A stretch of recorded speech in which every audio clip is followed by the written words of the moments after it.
Thank you for coming to our workshop. And the primary focus of this workshop that we've been working on actually for about a year and a half is the climate change effects in Central Florida, inland Florida. So many of the climate change workshops today focus on coastal areas and sea level rise. And we see this as an opportunity to kick off that dialogue for planners to prepare for the long-term effects. Central Florida and inland Florida is home to millions of Floridians and also important environmental resources. The Floridan aquifer. We also have environmentally sensitive areas such as upland scrublands. And so, thank you for attending. I also want to thank the Heart of Florida section for their hard work to organize this workshop. As I mentioned, we've been at this for more than a year. My job today is simply to introduce our moderator for the program, Brent Lacey. Brent Lacey's been a driving force in putting together the concept and organizing this program. Brent Lacey is an AICP certified planner with 35 years of experience specializing in transportation planning. He works for Littlejohn Engineering Associates, where he's the principal transportation planner. His work is recognized throughout Southeast Florida for the many projects that or Southeast United States, for the many projects that he has worked on in the region.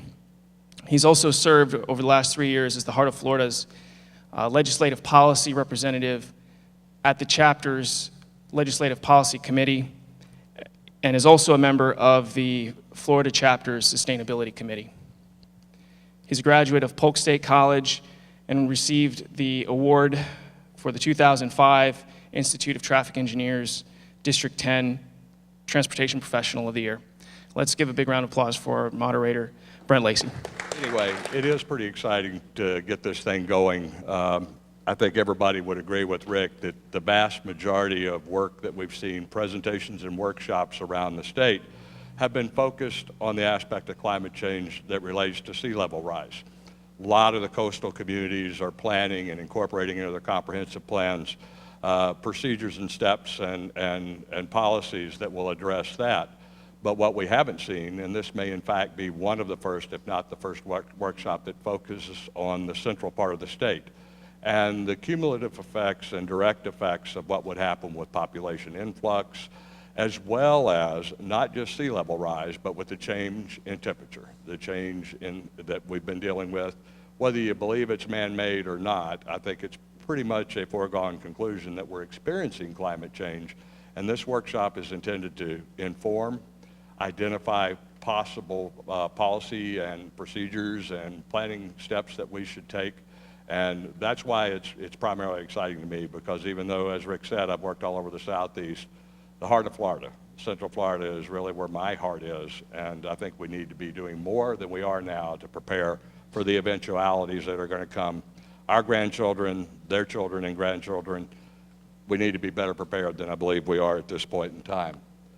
Our speakers today here, I'm really proud to have the guys that we have here. One little point of interest, we have modified the order of the speakers. Dr. Exum will come up last. He has a treat for you in his presentation, and we wanted to hold that off to the end. Dr. Mark Hafen, he's an assistant director and senior instructor at the School of Public Affairs at the University of South Florida. He teaches in the Urban Regional Planning School as well as the Environmental Science and Policy. He's got a BS in Business Logistics from Penn State. He's got a master's in geography from USF, as well as his doctorate in marine science from USF.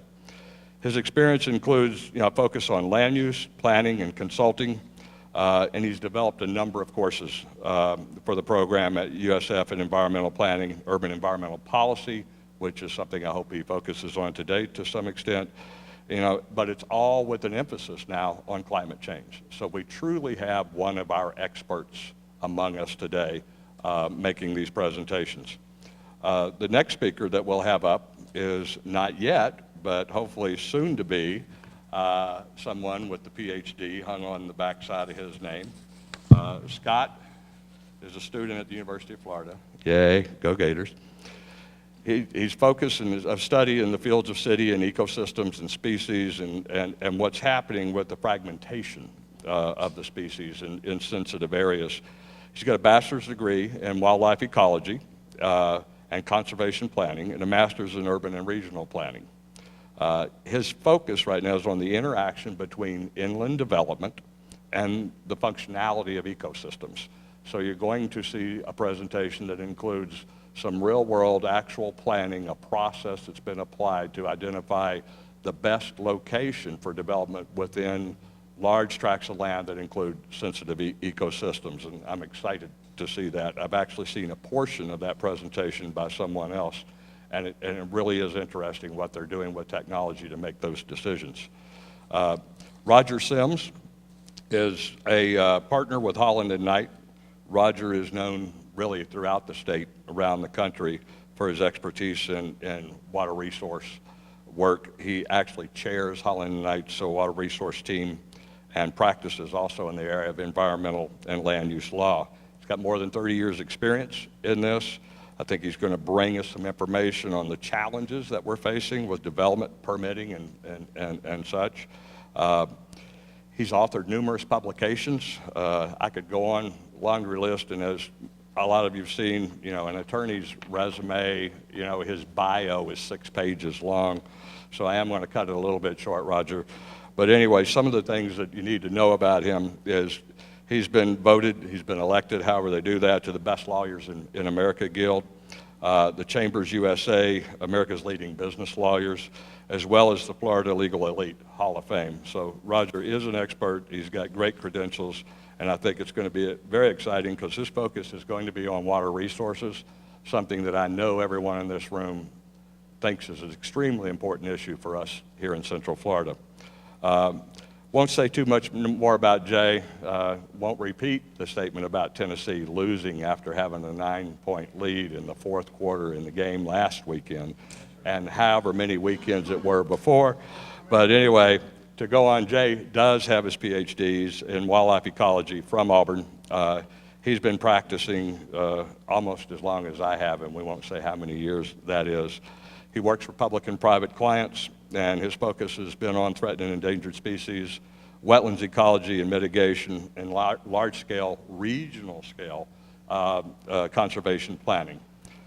He's worked for counties, public agencies, NGOs, developing comprehensive conservation strategies, land acquisition programs, and he represents, as I said before, clients in the private sector, assisting them in obtaining their environmental permitting.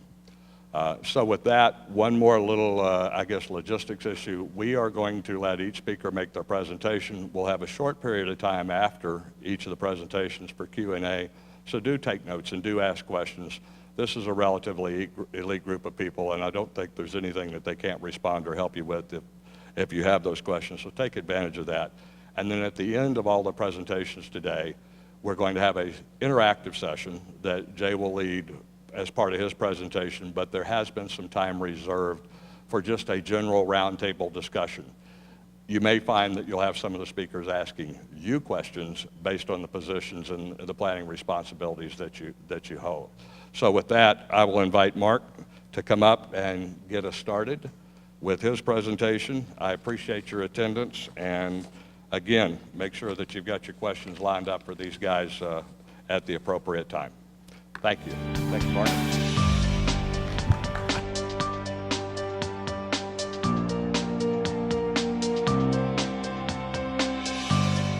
All right, I've taught in much larger classrooms than this without a mic, but since they're recording it, I guess I'll use the mic. Welcome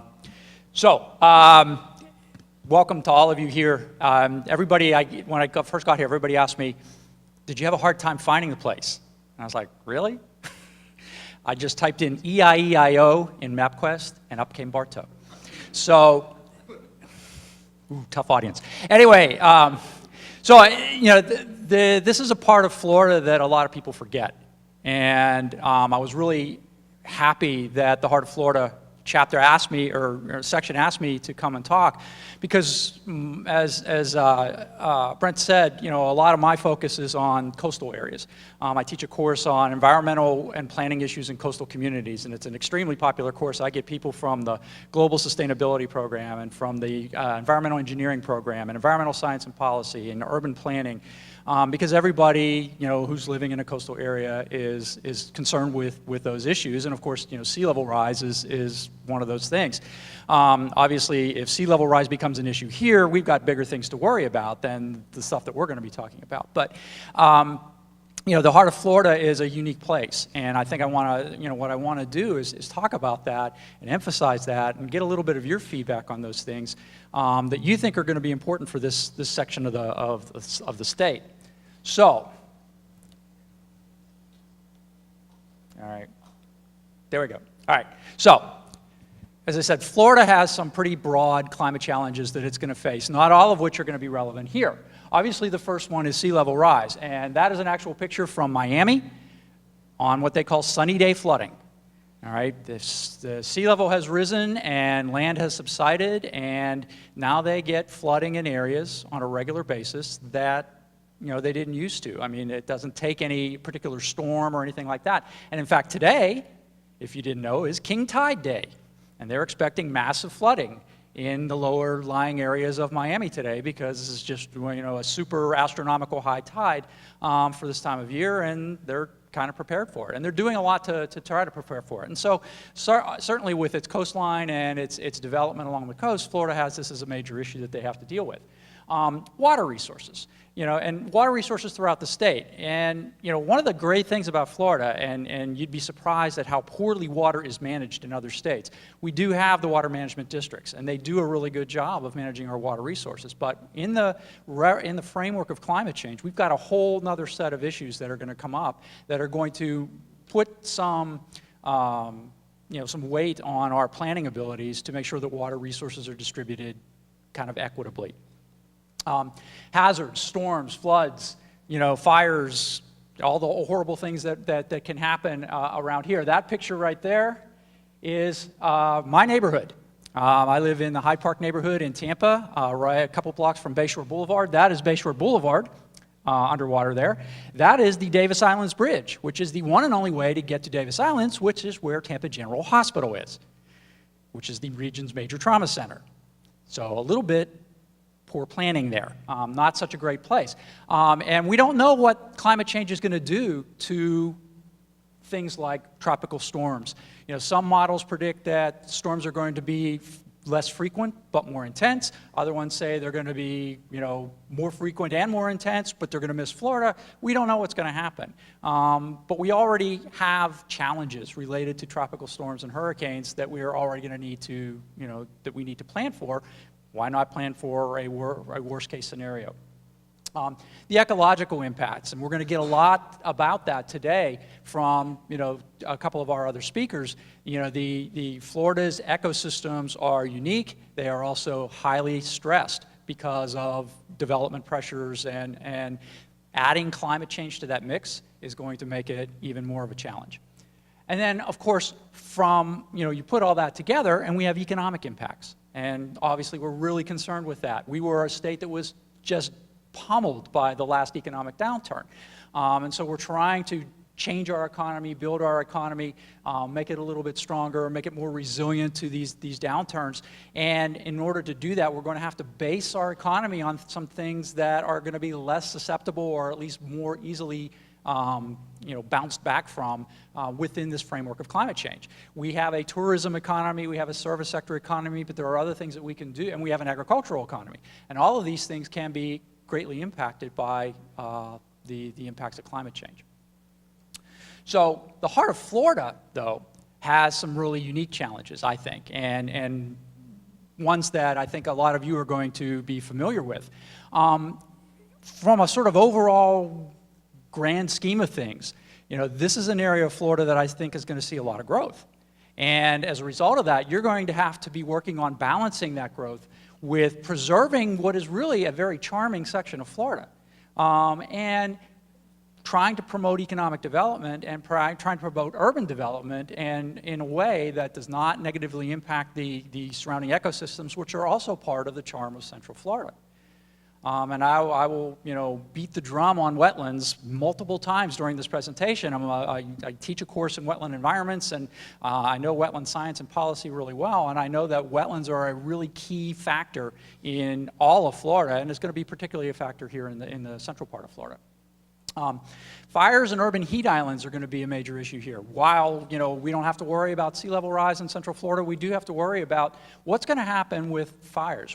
Fire is a natural ecological process in parts of Florida. But again, because of disturbances into the ecosystems and because of maybe increased heat from climate change, we're going to see maybe an increase in the fires. And the fires, don't necessarily cause a problem except for the fact that human development is right in the way of them a lot of times. And so that's going to be an issue that we'll have to deal with. Urban heat islands. Now, we don't have massive urban areas here, but I think that there's a potential for a lot of growth here. And so there are ways to build your urban areas here that will make them less likely to be major urban heat islands. Tampa is a horrible major urban heat island. I know, I live there. There are just not enough trees and there are way too many buildings, and they did things in a way that really promotes this sort of excessive heating, daytime heating, and that's only going to get worse if temperatures are going to continue to increase. Transportation is going to be an issue here. And why is that an issue for climate change? Well, connecting the cities that are part of this region and not contributing to the factors that make urban areas, sprawl and hot and, uninviting is going to be a major factor. And transportation is one of the ways you can do that. Transit-oriented development is a really major issue in a lot of big cities. Trying to kind of fill in the blanks in your city by structuring your transportation system around that. And sort of leading the growth where you want it. I don't know that you necessarily have to do that here, but your transit systems are really going to play a major role in that. Coming in today, I came along the wonderful Polk Parkway. I love driving on that road. And then I got off and I got on 98, and oh my God, all right? It's like Dale Mabry Highway in Tampa, only just without the zillion strip malls, but it's going to be that way.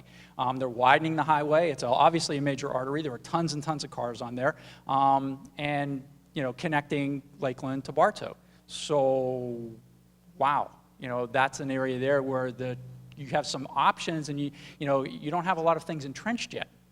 And so there's a potential to alter the way you're doing transit here that will work better within the parameters that we're going to have in terms of climate and not contributing any more to climate change. Air quality and pollution are going to be an issue. And I'll show you a model in a little bit here because we academics like models. We like to put things in boxes and draw arrows between them. And that will show you a little bit about how we how this sort of all feeds back. It's a big feedback loop. And we'll talk about this a little bit, but, you guys have nice air quality out here. You don't have a lot of the pollution problems that major cities have. Don't do that. Don't put yourself in that position.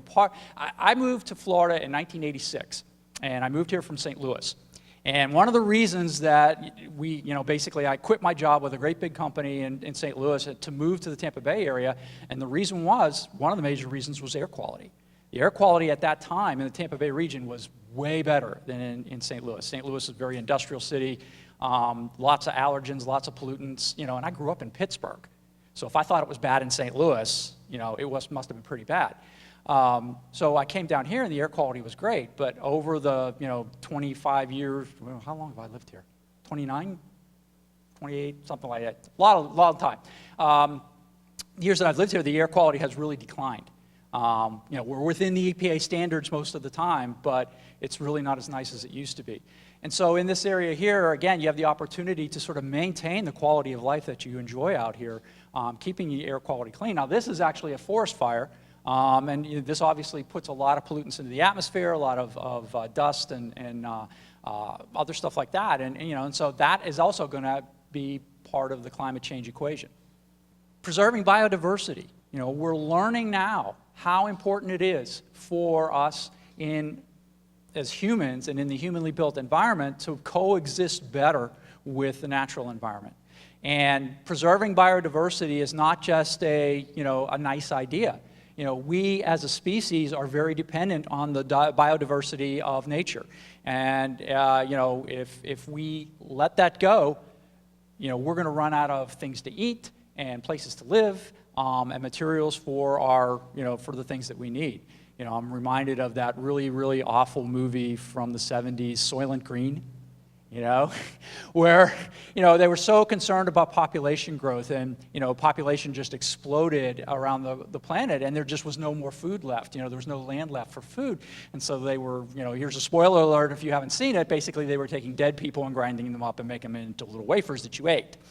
And so we don't want that to happen. Again, part of the wonderfulness of this particular part of Florida is all the natural areas. And so you want to preserve that biodiversity, have healthy ecosystems for the plant and animal species here that, we're not only dependent on, because we're dependent upon those ecosystem services, but we're also, tied to them as fellow species on the planet. All right.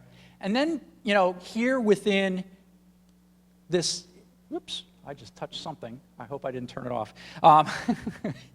The competing land uses in this area, as an area that a lot of people are going to look at as a sort of blank slate. All these things you can do here.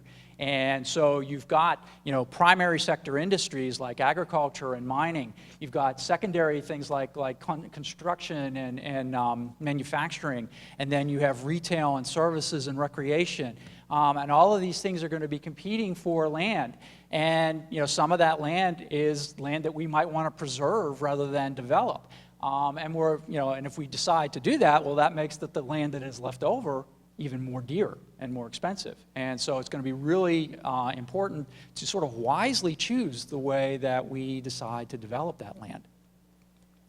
So infrastructure is going to be a major problem. Stormwater and sewage, I think, is going to be a major issue, particularly if we start to see alterations in our rainfall patterns.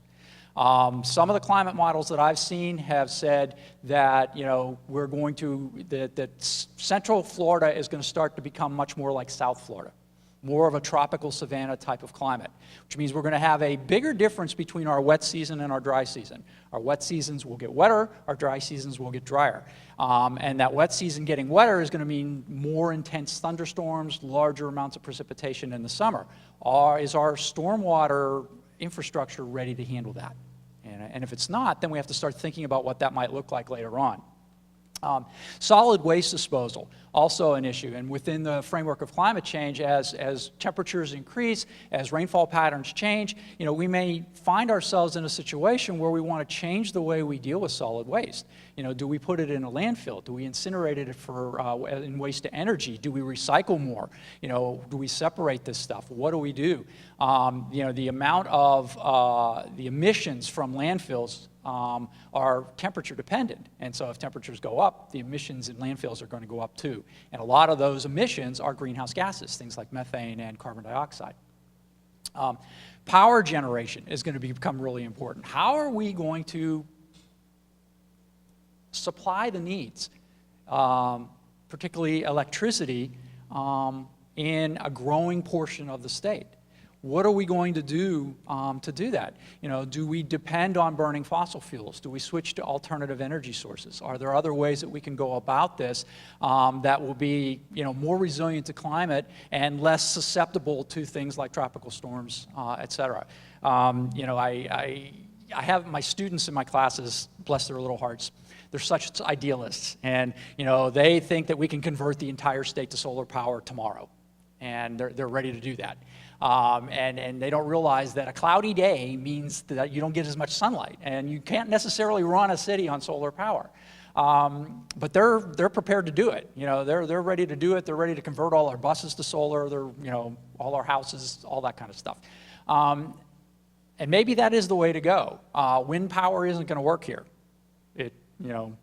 If we can do it during a tropical storm, that's pretty much it. You know, we don't have the kind of wind velocities that we can use to generate a lot of that kind of power. Solar power may really be at least a good supplement. You know, so that's something else we have to think about. And particularly if temperatures are going to go up, we're going to need more of that kind of more electricity for air conditioning, and we're going to have people that are vulnerable if they don't have air conditioning. And so that kind of stuff is going to have to fall into what our power generation activities are. And then finally, you know, all of this is within the how do we expand capacity and accessibility of this stuff to a potentially growing population. You know, what happens if, you know, people start to migrate to this part of the state? What if they decide, okay, we don't want to live around the coast anymore, and we want to come into this area here? It's really pretty. Downtown Bartow is beautiful. You know, I'd like to live there. You know, all of a sudden you experience this huge boom. You know, how do you expand your infrastructure in response to that? It's going to be a real challenge to do that. So, but I think that Brent brought this up, and I think that you're going to hear this many times over. The largest challenge probably is going to be competition for water resources. And there's a great quote here from an article that I've included in my references here. It says, as people accept that climate change is real and here to stay, they are likely to realize that while reducing greenhouse gas emissions is all about energy, adapting to climate change will be all about water.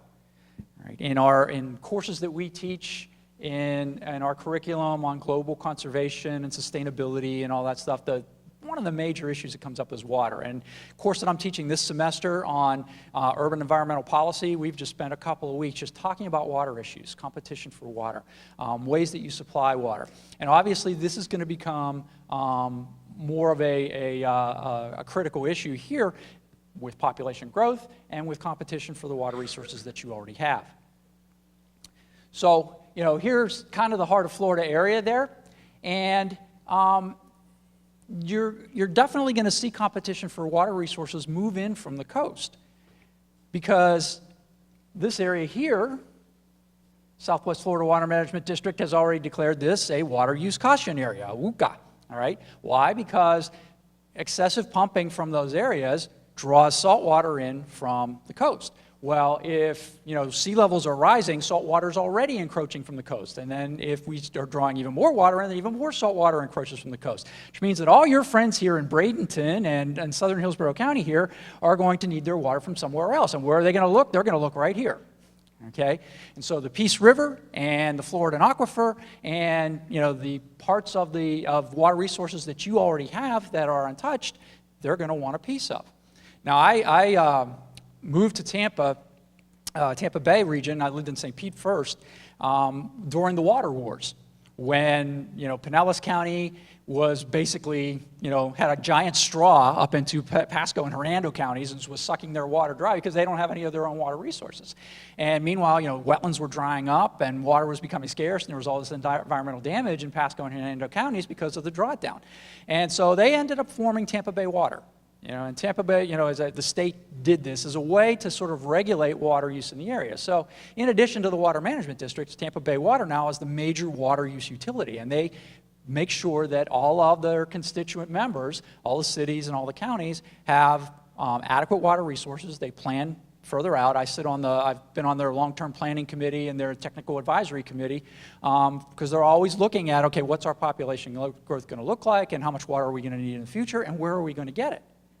Because they're limited as well. You know, it's a limited resource. And so they're looking at different ways of doing it. So Heart of Florida is going to have to think about that in the long term too. You can't just put a big fence up around, although you might, you know, to keep them out. They're going to try to get some of that water and in order to sort of equitably distribute the resource, but you don't want it to be, you know, at your own expense. In addition to that, you know, some of your inland water supplies might be impacted by climate change, by changes in rainfall patterns. The fact that we may get more rain in the summertime and more runoff, and, you know, and some of that runoff that, you know, never gets a chance to recharge into the aquifer, and so it ends up in the river, in the Peace River and its tributaries. And then increased urbanization. As we urbanize, we create more impervious surfaces, you know, parking lots, streets, all these sorts of things that, again, increase stormwater runoff but decrease percolation down to the aquifer. And so you're not replenishing the aquifer, and this can be one of those sort of downward spirals. The city is growing because all these people are moving in, and you need to supply them with water, but you're creating more impervious surfaces, and you're basically diminishing the one water resource that you have, and that's the Floridan aquifer. So we're going to have to think about that in terms of how we grow our cities, what we do, what kind of materials we use, how we design them, what we do with our stormwater in a way that will allow water to be sort of a more of a recyclable resource. Now, you think you've got problems when it comes to water. I put this up here because this is from an article that I use in my urban environmental planning class that has to do with this is the Salt River district out in Arizona. Now, this is just north of Phoenix. And Phoenix is now I think the 5th largest metropolitan area in the country. So this area north of Phoenix used to be nothing but agriculture.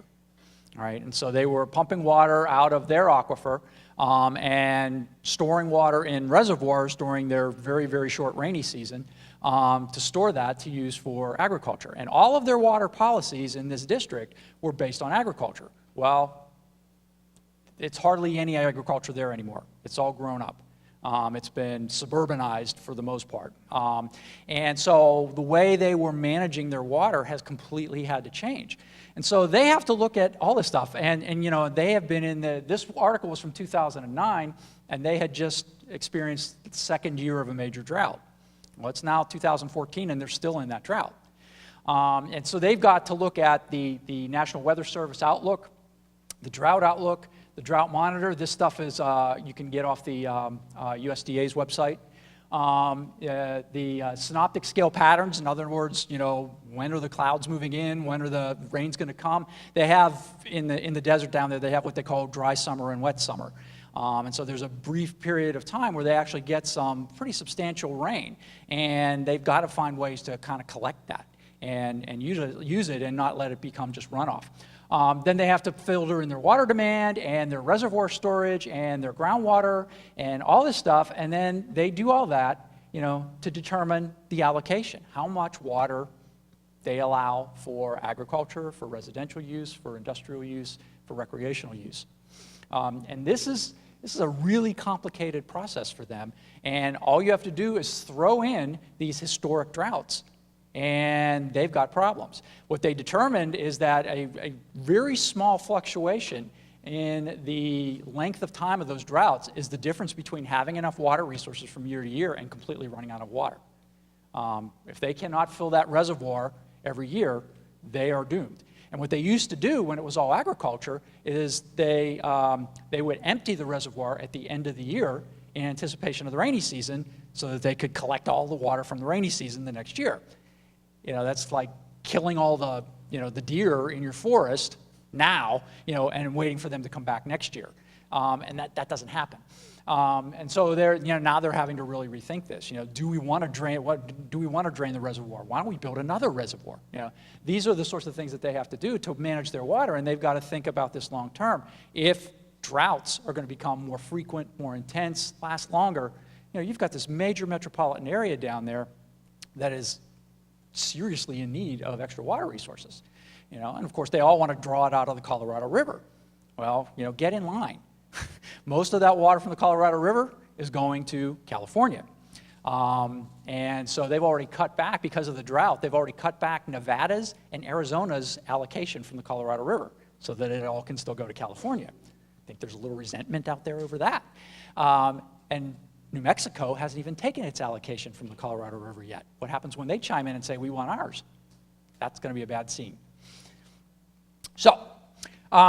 So water, I think we can agree, is going to be a major issue. And certainly for Heart of Florida, a challenge that you're going to have to think of in terms of planning your environment and planning your urban areas. Now, air quality and climate change is something else that I think that we give sort of a secondary thought to. But again, as somebody who has moved in search of better air quality, I would say that you want to think about this a little bit harder. This model is adapted from an article that I've read, and it talks about sort of the way that climate change fits into this feedback loop. So if you look at your sources of atmospheric emissions, all right, so you have burning of fossil fuels for power generation, from cars, for all kinds of reasons. We have agricultural emissions in terms of dust and in terms of pesticides and aerosols and chemicals, things like that. And then landfills. As the material in landfills decomposes, you get all this other stuff that builds up, and a lot of this gets emitted into the atmosphere. And so all this stuff, ends up in the atmosphere, and you have more than one of these, and so there's a cumulative impact. And you can divide what they're emitting into sort of two categories. One can be just air pollutants. So sulfur oxides, volatile organic carbons, nitrogen oxides, particulate matter, carbon monoxide, and ground level ozone. All right, this is the thing that has ruined the air quality in Tampa Bay area for me. Because of sunlight and the increase in tailpipe emissions from cars in our region, ground level ozone forms, and it's a serious respiratory hazard. For me, whenever we have an ozone alert, I've got to stay inside. My lungs are just, again, I grew up in Pittsburgh around the steel mills with two parents who were heavy smokers, but for some reason, when the ozone level gets high in Tampa or St. Pete, I've got to stay inside. You'd think I'd be a little bit more, hardy than that. Then you have just the greenhouse gases. What is your contribution going to be towards the greenhouse gases that are in the atmosphere? Carbon dioxide is the one we're all worried about, but there's a whole bunch of other ones, some of which are far more critical in terms of the amount of heat that they hold. Nitrous oxide, methane. Methane is a very potent greenhouse gas and has a tremendous impact. And we have more sources of methane emission now than we used to because of ways that we're extracting fossil fuels. Hydrofluorocarbons, perfluorocarbons, and sulfur hexafluorine, which is not one that you hear a lot about, but that's another byproduct. And so together, these things end up in the atmosphere. The air pollutants affect climate change. The greenhouse gases affect climate change. Those things feed back into our weather patterns, the meteorology patterns. When you have more particulates in the atmosphere, those are more particulates for water vapor to condense around, and so you may get more rainfall because of that. The more it rains, the more stuff gets taken out of the atmosphere, but the less it rains, the more stuff stays in the atmosphere. And so there's a feedback loop going on there. And so climate change, in the end, ends up going back and feeding our sources of atmospheric emissions. In some ways because it's just a natural feedback loop, in some ways it's because we change what we do. Right, and so this is kind of a cycle that's going on, and we have the opportunity as planners to influence it in some way. So you can look at this model, and we start with this sort of long-term planning approach, looking first at economic growth, because what we choose to sort of headline our economic growth, what are we going to put our emphasis on, is going to make a major impact in terms of our atmospheric emissions. If we decide that we want manufacturing, well, manufacturing has some side effects, and a lot of that has to do with emissions into the atmosphere. If we decide, to take a different route, say we decide that, okay, we're going to invest in high-tech industries, that kind of thing. Oh, that means you need buildings and labs, all of which have to be air-conditioned, which means that you need more electrical generation, so how are you going to come up with that? So all of those things feed back, and so you can sort of predict, based on what you use for your economic planning, what those emissions scenarios are going to be. All right, and then you can decide, okay, what are our intervention measures going to be? How are we going to combat this in some way? Are we going to, go with waste-to-energy facilities, but we're going to put in really high-tech scrubbers to keep from putting stuff into the atmosphere? You can prioritize these by their cost-effectiveness. What do you get most bang for the buck for doing? All right. Sometimes it's a no-brainer. Sometimes it's a tough decision. But in either case, you've got an output at the end. Based on your intervention measures, you look at, okay, what air pollutants are we going to put into the atmosphere, all right? And how do you measure how effective your measures are. Well, you've got the EPA's National Ambient Air Quality Standards. Perfect. You know, if you know that you're going to meet or exceed those standards, great. Then you have put in a pretty cost-effective measure to reduce your air pollutants. With greenhouse gas emissions, though, we have another issue. All right? There aren't really any national standards for this. You know, we do not have a national climate change policy. We do not have really good national standards when it comes to greenhouse gas emissions. We think about it, we wring our hands about it, but in terms of national policy, we haven't been really good at doing that. And so there are metrics that you can use, the global warming potential metrics that have been put out by the International Union of Concerned Scientists and several other people. You can use those, but again, they don't meet any national standards. And until the U.S. decides that it wants a national standard on this kind of stuff, you're going to be on your own. But in either case, you have the opportunity as planners, you know, to direct your growth towards different sectors, and you can mix and match those sectors any way you want. You can look at what the atmospheric emissions are going to be from those. You can put in place some intervention measures and hopefully reduce your impact on that and maintain, again, the great quality of life that you have in this part of Florida. So, we talked about competing land uses before, and the variability in climate.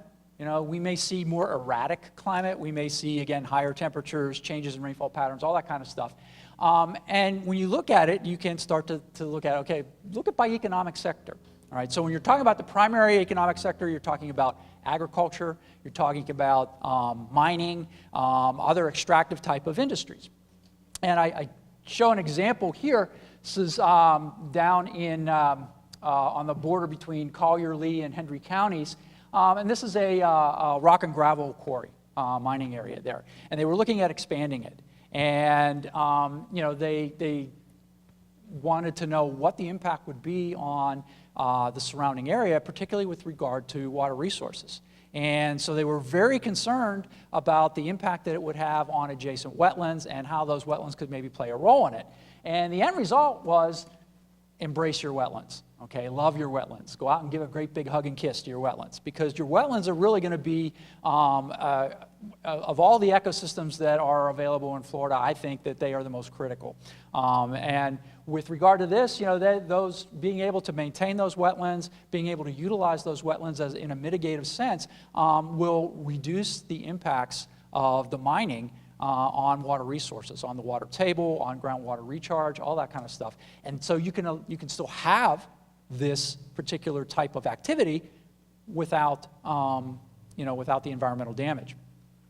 If you look at the secondary sector, again, that's things like construction and manufacturing. We don't have a lot of manufacturing here.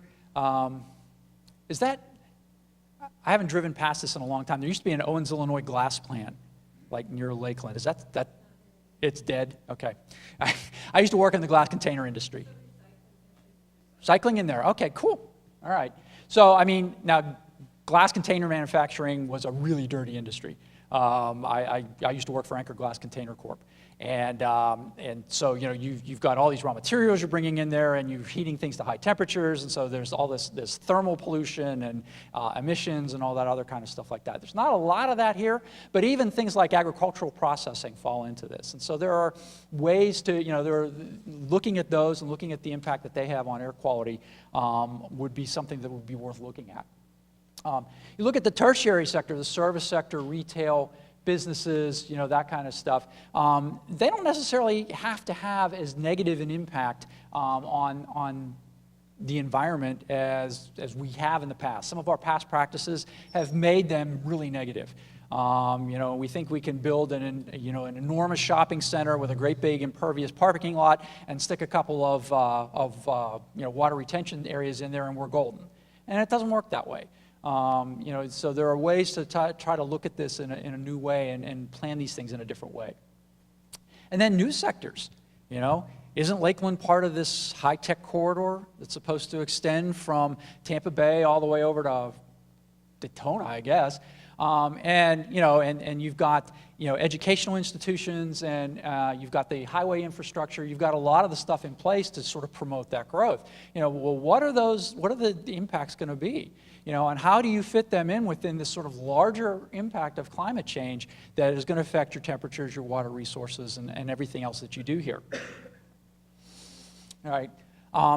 Enhancing biodiversity, again, this is, my doctorate is in marine science. I'm primarily a geologist, but, I've been known to hug a dolphin or two. And this idea of enhancing biodiversity and maintaining biodiversity and trying to stop the what some people are calling the sixth mass extinction on this planet of, that's the result of our impact on the natural environment. We have tools at our disposal that can work. Now, transfer of development rights is something that's been done a lot on the coast, particularly in areas that have been damaged by tropical storms and other weather phenomena. What they're doing is they're basically incentivizing people to build elsewhere.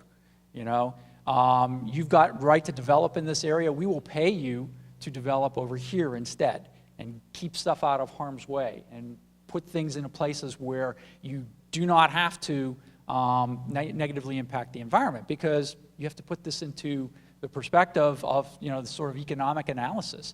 And all of the negative impacts that we have from an environmental standpoint from development need to be counted.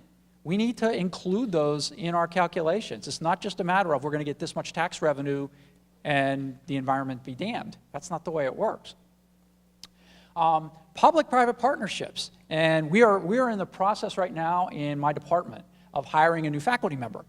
And we put the advertisement out just the other day, and one of the things we're asking for is somebody with some expertise in public-private partnerships, because this is really a way to develop intelligently and to do so with the cash-strapped resources that we know that most government agencies have. This is a way to work within that system that's a win-win for a lot of, for both the private sector and the public sector. So developing public-private partnerships in terms of your growth, great way to go. And you have some good players out here that will do that kind of stuff. The banking of natural areas. Creating, sort of setting aside areas, contiguous areas of natural environments. And again, I say, embrace your wetlands, all right? Love your wetlands. Large areas of wetlands are for most reasons, are preferable, I guess, to, little scattered, fragmented wetlands. And so, the banking of natural areas is a really good idea, that you not only set them aside, but you set them aside permanently. And the reason is they have benefit. There are ecosystem services that they can provide that will save you money. You just have to quantify it, all right? And it can be done. The setting aside of water, wetlands store water, they clean water, they recharge the aquifer. All of those things are going to cost you money if the wetland doesn't do it. And so those are things that you have to incorporate into your planning. Now, I'm going to see if I can make this work. Smart growth principles. If you've been through an urban planning program, you've heard about smart growth. If you've gone to workshops, you've heard about smart growth principles. There are lots of them. There are lots of ways that you can incorporate smart growth into your urban planning that will give you better cities just the way they are. But if you put them within the context of climate change, that makes them even better. It makes them more resilient. It makes them more adaptable. I can still do this. I can at least talk about it even if you can't see it. I don't know why it doesn't come up on here. Anyway, the Smart Growth America is the website that I put up there, and I've given it, it's a huge URL, so I gave you a tiny URL to work from there, and those are on the handouts. But they actually have free workshops that you can set up, webinars, all that kind of stuff. And they look at everything from transit-oriented development to, they'll do parking audits for you. They do cool planning, how to cool your city off, things that you can incorporate into your planning programs that will, reduce your urban heat island effect. Zoning codes for small cities. That would be a perfect workshop for here if you haven't already done something like that. Regional planning for small communities, and I think that's important for this area here because you are a lot of smaller cities rather than one great big metropolitan area. Complete streets, all that stuff that they like to talk about. So, and I showed you this here. This is from a local architect, John Henry. And this is a rendering that he did for some mixed-use retail and condos for Bartow, for right here. One of the wonderful things I noticed about this thing is you have these walkable streets. You can park somewhere, and you can walk, and there's lots of nice little businesses. You've got this beautiful museum right here kind of as a centerpiece to it. What if more people lived in this area? You have retail on the bottom, places to live on top. People don't have to drive. They get out, they walk, they bike. Everything's, this is a great way to develop neighborhoods in big cities, and it's a great way to develop downtown areas in smaller cities. All right, so these are just sort of options that are available for you. Now, smart growth means different things to different people. And this is where things can get a little bit contentious. You end up having to resolve conflicts between all these people that think that they're taking their version of smart growth and trying to apply it to your city. So you have people that are anti or slow growth. It's like, we don't want to change anything. We want to build a fence around Polk County and not let anybody else move in here. This is as big as we want to get. You've got environmentalists who are concerned with, every single piece of development that you put in there and the impact that it has on the local natural environment. You have the pro-growth advocates that are saying, hey, we have the opportunity here, we have like all these resources, we have this land, we have this space, how do we take advantage of that in some way? You have what they're called inner city advocates, and these are not so much here because the cities are much smaller, but in bigger cities, the inner city advocates are the people who say, let's redevelop from the inside out rather than from around the fringes or infill. And then better growth advocates. These are people that, sort of take a combination of all of these approaches, and just say there are smarter ways that we can do some of the things that we do without causing the kind of damage that we used to. And so what I would suggest and what I would really advocate for in this area is to create regional coalitions, and I think you've really got a good start with that anyway. The Heart of Florida section of Florida APA, brings people together, and doing more of this kind of type of planning, not just between cities but between counties, can really help this region develop its full potential and still maintain, the things that you envision it maintaining. So, transportation is an issue, and certainly what smart growth advocates are all in favor of is walkable places, bikeable places, transit alternatives. Well, I don't know about you, but I wouldn't get on a bicycle in Florida if my life depended on it.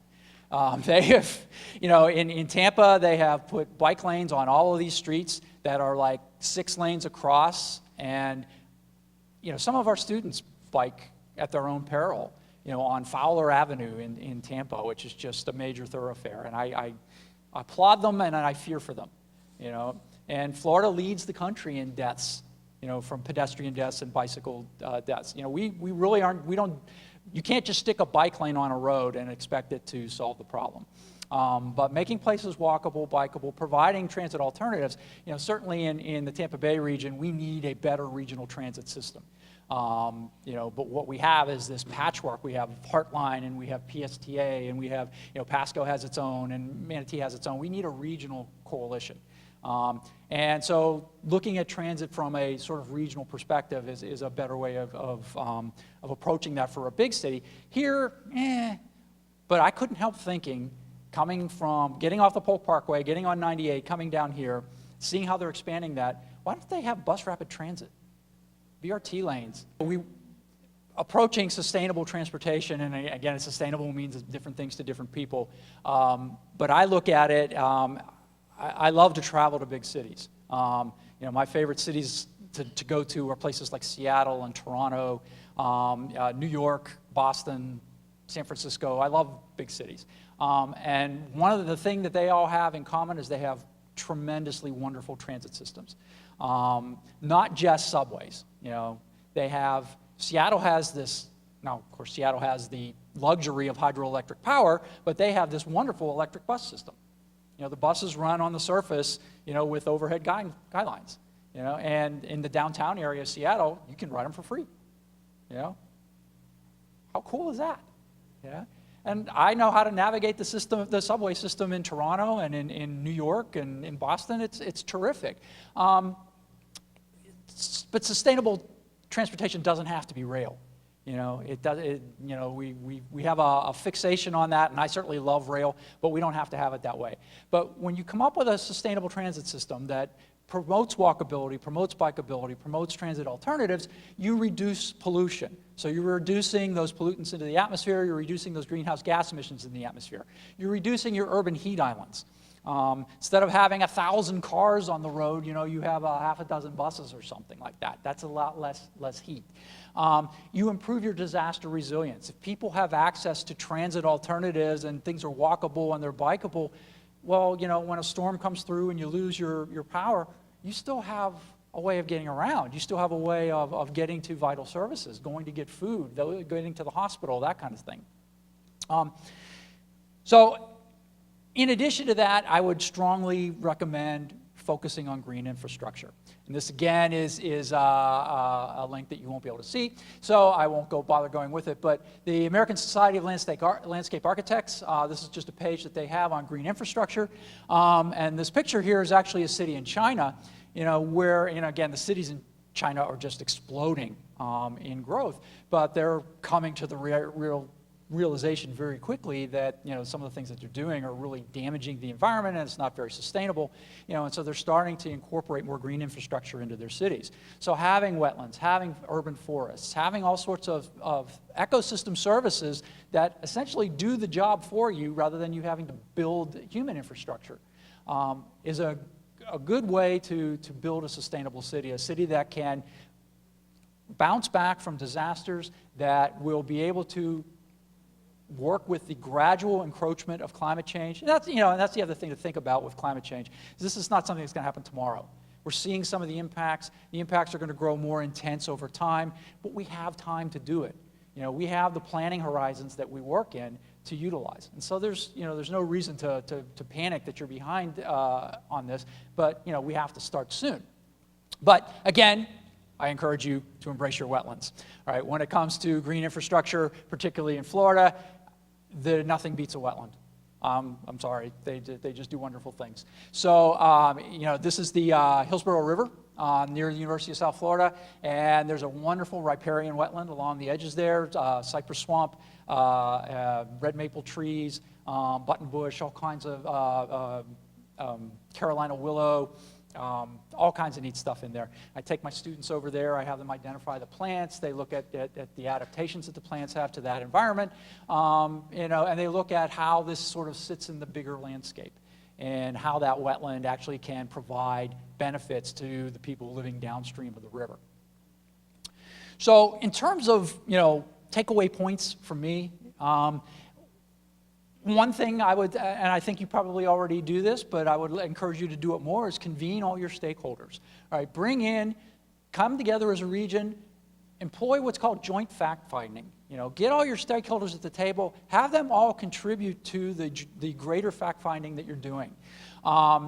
And remember your past. Remember what has happened in the past. Those of you that are from this area, that have lived here all your lives, you know what this place used to look like. You know what it looks like now. You know what has gone right and what has gone wrong. Incorporate that. Bring that to the table. And when I say come together as a region and convene all your stakeholders, I'm talking about businesses, and I'm talking about industries, and I'm talking about agriculture, and as well as concerned citizens and people from that are in environmental protection positions and urban planning positions. Big groups like that can get a little unruly and difficult, but the ideas that come out of them are frequently tremendous. The other thing you need to do, if you haven't done it already, is assess what your climate vulnerabilities are. And you can divide that up very easily into the social ones, the environmental ones, and the economic ones. Where, who are the people that are most socially vulnerable to the impacts of climate change? Who are the people who are living without air conditioning, if temperatures are going to be higher? Who are the people living in flood zones that may need to be relocated or that are at risk of flooding?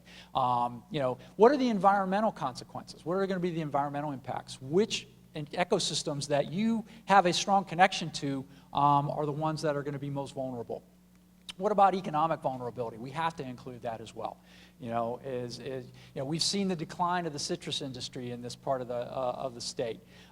We've seen changes to what we can and cannot grow in the state of Florida, and that's only going to be enhanced as climate change impacts continue to go. You can assess climate risks. This is a risk management strategy, and it's one of those things that is sort of economic in a way, but it's also part of your sort of long-term planning strategy. What are your acceptable risks? What are the things that you know that, okay, this is going to happen and we can deal with it? We already either have it in place or it's not going to be severe enough to impact us in a negative way. What are the ones that are manageable, but we have to put some adaptations in place? So maybe increased flooding is manageable, but we're going to have to improve our stormwater system. And what are the ones that are already beyond the ability to withstand? I mean, where are we going to have to throw in the towel? As far as I'm concerned, in the Tampa Bay area, sea level rise is happening. It's going to happen. I see it in my neighborhood all the time. There is nothing we can do. We're going to have to start a plan of strategic retreat of some of the stuff within the Tampa Bay area away from these vulnerable coastal zones, because unless you want to build a gigantic 20-foot seawall, around the bay, this is not going to happen. Can prioritize, and I know that as planners you already do this, but think about what you're prioritizing. What needs attention now, what can wait, what's the low-hanging fruit, what's the stuff that you can attack right away that's it's an easy win, that's not going to meet a lot of opposition, that's going to put some things in place that you can work with that as planners are really going to improve your city and your region. And of course, what are the big ticket items? What are the things that you're really going to have to pay a lot for? What are the ones that you're going to have to start saving for? Certainly when people have kids and they think, okay, we got to start putting money away for college. That's a big ticket item. And so you start putting away money when they're born, so that hopefully by the time they're 18, you have enough money to pay for their first year. But those are the sorts of things, and you do long-term planning like that, but put that in there and put it in the context of what impacts climate change you're going to have. And think long-term when you're prioritizing.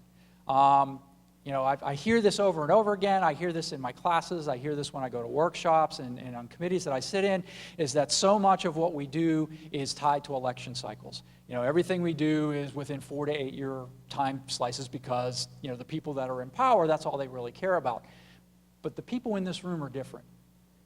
We think long-term than that. And particularly if you're from this area and you intend to stay in this area, you want this place to be better for you down the road, and you want it to be better for your family, your kids, your grandkids, etc. I don't want to look back. I'm 56, almost 57, and I don't want to be living in Tampa 20 years from now and say, hey, I could have done something about this if I had just spoken up. I didn't do what I didn't make the noise that I needed to make. I didn't put my input into something, and this could have been different. So it's something to think about when you're prioritizing. Think about how far out you have to go.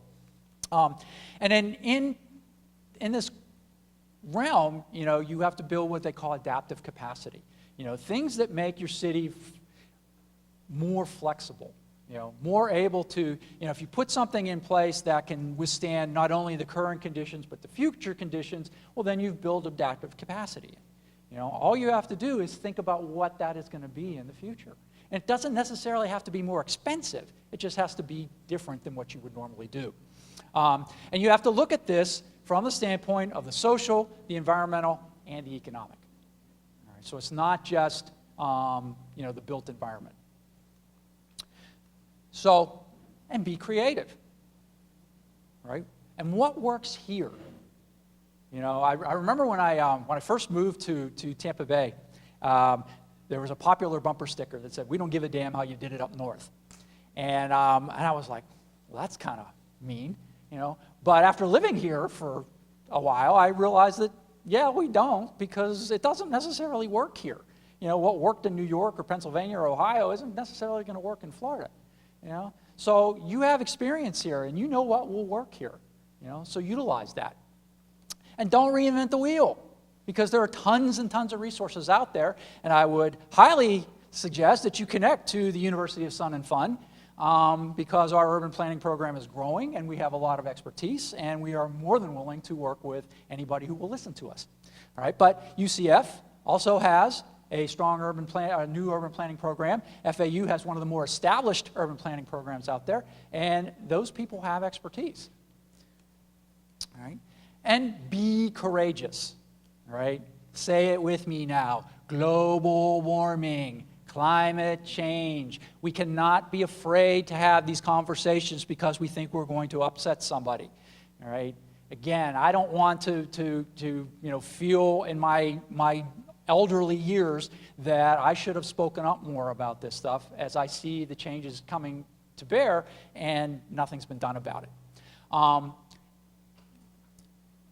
And so I leave you with this quote from Benjamin Franklin, who said, "By failing to prepare, you're preparing to fail." You know, thinking about this stuff ahead of time is half the battle. All right, putting it into play right now is another part of the battle. We have time to adapt to this stuff. It's not like it's going to happen tomorrow. You know, so if we start now in our normal planning horizons, we will see the benefits of it later, and we will be, much better off for it. So, with that, I will stop and take any questions and or pass off the mic. One of the places, again, I told you how much I love Seattle.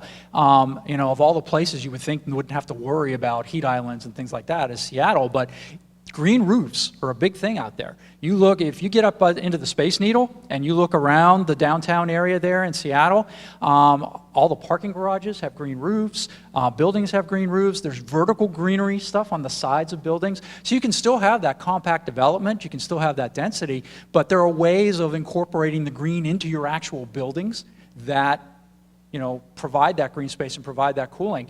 There's some really interesting architecture out there right now, or instead of having these sort of, boxy edifices of buildings for apartments, they're open, they're like modular, and they don't stack them all up evenly. They look like some kid's really bad Lego experiment. But, it leaves all this open space, it leaves natural sunlight, it leaves air wandering through there. You can put parks at different levels of it, again, incorporating that in there. I saw a video, a TED Talk today. A guy in New York City is taking an abandoned underground trolley station that was in the Lower East Side of New York, and they're going to convert it into an underground park. And they have the technology to basically divert the sunlight down there. So, there's ways to do it. It just takes some creativity. And some of these things are kind of far-fetched and maybe a little expensive. But some of them it's just like everything else, that once you start utilizing it, the cost comes down. And so there's ways to build that in there. And so you can still have your smart growth, your density, all those sorts of things, and have a cooler city at the same time. That made me think of, I think I heard it on NPR, and I know a few of the people in the room listen to that particular radio station, about cities being considered ecosystems. Yes. So when we hear ecosystems, we only think of rural areas, natural environment. So that made me think of that. But the other thing, I wanted to almost challenge you back, that I think you understand in our role for elected officials, we can challenge to a point. Yeah. And then we have to back off. Yes. Or we can challenge behind closed doors, but not in public. Correct. What about you going to the elected officials? What about the academia going to those elected officials, coming to their requests from general public sessions, or behind their closed doors? Because it might come better from you. Yep. Well, actually, we're doing that, and Brady can attest to this. The Regional Climate Adaptation Technical Working Group in Tampa Bay, we have been sitting around and navel-gazing and thinking about this, all the kind of stuff, and we're going to start developing programs to take to boards of county commissioners and city councils to where we can start doing this. And they've done this, a pretty good job of this in Southeast Florida. The Southeast Florida Climate Change Compact, they've done a really good job with that, and so we're looking at some of the things that have worked for them. But yeah, we're doing that, and it's part of what USF's mission is, to get out there in the community and put our expertise out there. And I don't have to worry about losing my job because I tick off a county. Well, I might lose my job because I pick off a county commissioner, but I'm not really that concerned with it. And I think that coming from us, they're either going to just label us a bunch of eggheads in the ivory tower that don't really know what reality is, or they might listen to us as experts because we do have that expertise and we do study this stuff. So, but I agree with you. You're in a really difficult position as public sector employees to try to get some of this stuff through.